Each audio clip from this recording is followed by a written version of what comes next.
family owns a flour mill and a citrus orchard, a couple of citrus orchards. I have 5 brothers and 8 sisters in the family. We had a big house, about 12 rooms, and I missed all the fruits, the pomegranate, and all the fruits, the good stuff, the various dates. They have 136 different varieties in Karbala. I used to swim in the river and jump from the highest bridge there. And it was fun. We used to clown around there, and we used to go take by the river and sing in group. American people have through the newspaper, they have many fallacies about Iraq. Iraq is a multinational country. It's got Kurd, it's got Arabs, it's got Turkmen, it's got even some Persian. Anyway, there are many nationalities there. For Iraqis, whether they're Arab or Turkmen, or they're different. You get from the blonde to blue eyes to dark in the south. So there is no pinpoint.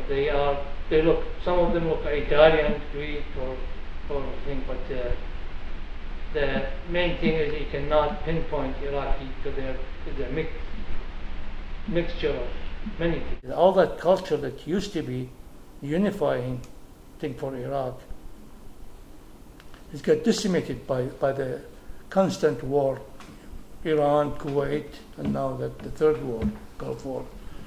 And that has its influence. The war has an influence on people, on society. And that's the result. They can't leave now. I mean, they have to build, they have responsibility.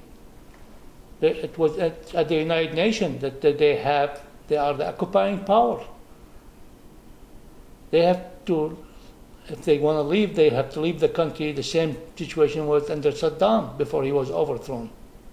I'm not talking about Saddam and his goon. I'm talking about services for people, like water, clean water, electricity.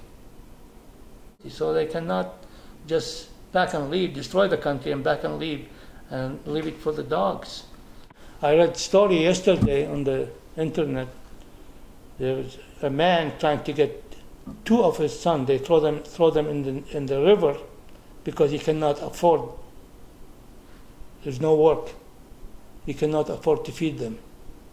So anyway, that shows you that how the government in Iraq now, which is American installed, this never happened in the history of Iraq. There's always enough food, you know.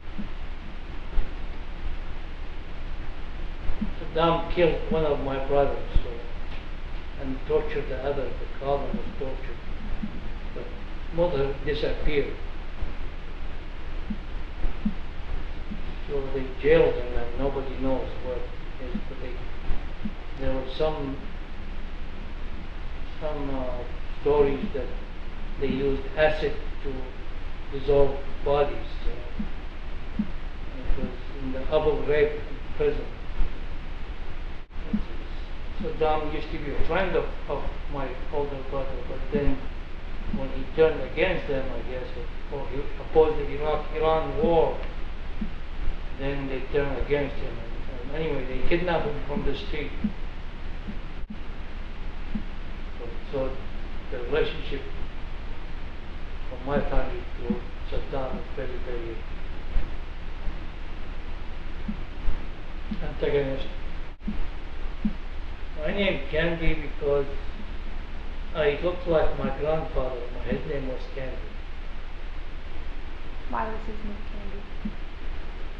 I have no idea. Maybe he was selling some candy. I don't know. I think he was working with the sugar maybe or something.